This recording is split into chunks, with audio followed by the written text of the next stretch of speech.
अस्सलाम वालेकुम जी, welcome back to my channel. कैसे हैं आप सब लोग? उम्मीद करती हूँ बिल्कुल ठीक ठाक होंगे। तो आज जी हम स्टोर करने जा रहे हैं जिंजर गार्लिक को। तो मैंने यहाँ ले लिया जी 1 kg गार्लिक यानी कि 1 kg लहसुन ले लिया है, हाफ़ kg लिया मैंने अदरक यानी कि जिंजर। ये मैंने इसको कट कर लिया है, छील लिया है, जिंजर को छोटे छोटे पीसेस में कट कर लिया है।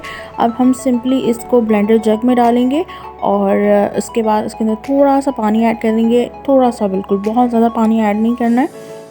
तो ये हमने इन्हें फ्रीज़ करना है ताकि हमारे पास प्योर चीज़ होनी चाहिए, क्योंकि ज़ाहिर है जो जिस भी चीज़ में हम इसको क्यूब बनाएंगे या फिर जो भी करेंगे तो हमारे पास प्योर होगा तो ही सालन में जो है वो चीज़ क्वांटिटी जो है अदरक लहसुन की वो पूरी होगी। तो यहाँ मैं इसको अच्छे से ब्लेंड कर लूँगी।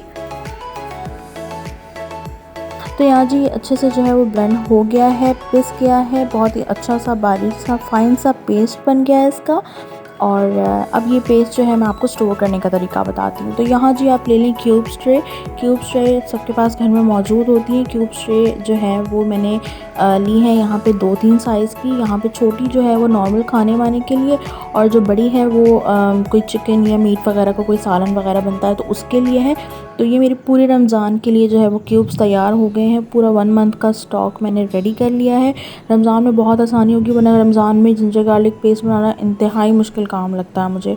I don't know why, but मुझे बहुत मुश्किल लगता है। अभी मैं और भी बहुत सारी स्टोर करने की तरीके आपको बताऊँगी कि आप क्या क्या कुछ स्टोर कर सकते हैं रमज़ान के लिए। तो यहाँ जी जितनी मेरे पास क्यूब्स रही थी ये सारी जो है वो मैंने फ़िलअप कर ली हैं। अब आप कहेंगे जी जिनके पास क्यूब स्ट्रे नहीं है तो वो क्या करें? तो उनके लिए भी मेरे पास 2 और तरीके हैं जिससे जो है वो जिंजर गार्लिक पेस्ट को स्टोर कर सकते हैं, और बहुत ही आसान तरीके हैं। अब उसकी तरफ चलते हैं।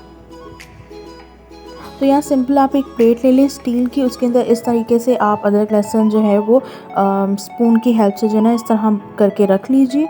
और अगर इसमें पानी ज़्यादा होगा तो फिर ये नहीं रुकेगा, तो प्योर फॉर्म में होगा तो ये ज़्यादा अच्छे से जो है वो रुक जाएगा, और इसको आप फ्रीज़ कर दें। और तीसरा तरीका ये है जी कि आप एक थैली ले लें, उसमें आप इस तरह बारीक सी लेयर बिछा लें और इसको इस तरीके से प्रेस कीजिए और इस तरह से थैली को फोल्ड करके जो है ना आप फ्रीज़ कर दीजिए। उसके बाद आप इसको अपनी रिक्वायरमेंट के हिसाब से आराम से तोड़ भी सकते हैं, क्योंकि जिंजर गार्लिक पेस्ट जो है वो फुली फ्रीज़ नहीं होता है।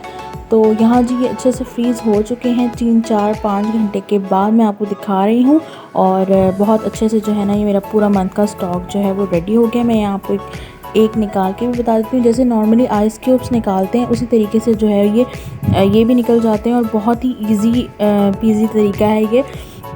और इसमें जो है वो बिल्कुल अदरक लहसुन के पेस्ट का जो कलर है वो चेंज नहीं होता। हाँ, आप इसको अगर थोड़ी देर बाहर छोड़ेंगे तो फिर ये ग्रीन हो जाएगा। अगर आप डायरेक्ट इसको फ्रीज़र में रख देते हैं तो फिर ये ग्रीन नहीं होगा। तो यहाँ जी आप देख लीजिए काफ़ी सारे क्यूब्स जो हैं वो रेडी हो गए हैं। अब मैं आपको बताती हूँ कि इसको स्टोर कैसे करें। आप नॉर्मली जिप लॉक बैग ले लीजिए, नॉर्मली थैली ले लीजिए, जो दूध वाली थैलियाँ आती हैं वो ले लीजिए, उसे अच्छे तरीके से साफ़ कीजिए और उसके बाद जो है आप इसको रख दीजिए ज़िप-लॉक बैग में। ज़िप-लॉक बैग जो है वो आपको कहीं से भी मिल जाएगा, मार्केट से, दराज से मिल जाएगा, किसी भी वेबसाइट से आप उसको ऑनलाइन ऑर्डर कर सकते हैं। इतने ज़्यादा एक्सपेंसिव भी नहीं होते हैं ये, और अच्छी क्वालिटी का जो है ना ज़िप-लॉक बैग आपको मिल जाएगा। अब ये ज़िप-लॉक बैग में जी मैं ये सारे के सारे क्यूब्स डालती हूँ और फिर आपको दिखाती हूँ। तो यहाँ जी मैंने सारे क्यूब्स जो हैं इसके अंदर डाल लिए हैं। ये पूरे मंथ का, बल्कि मंथ से भी ज़्यादा का स्टॉक हो गया। पूरे मंथ में ज़ाहिर है 30 रोज़े हैं तो 30 जो है वो क्यूब्स चाहिए होंगे हर रोज़ खाने के लिए, सहरी के लिए, क्योंकि एक ही बार खाना बनता है। तो इसको जो है मैं अच्छे से जो है वो लॉक कर लूँगी और इसको फ्रीज़ कर दूँगी। उम्मीद करती हूँ जो आपको ये वीडियो पसंद आएगी। अगर आप इसी तरह की रमज़ान हैक्स देखना चाहते हैं तो मुझे कमेंट करके ज़रूर बताइएगा, ताकि मैं आप लोगों के लिए बहुत सारे हैक्स जो हैं वो बताती रहूँ, आपको आपके लिए लेके आती रहूँ। चलिए जी, मिलते हैं। टिल देन टेक केयर, अल्लाह हाफ़िज़।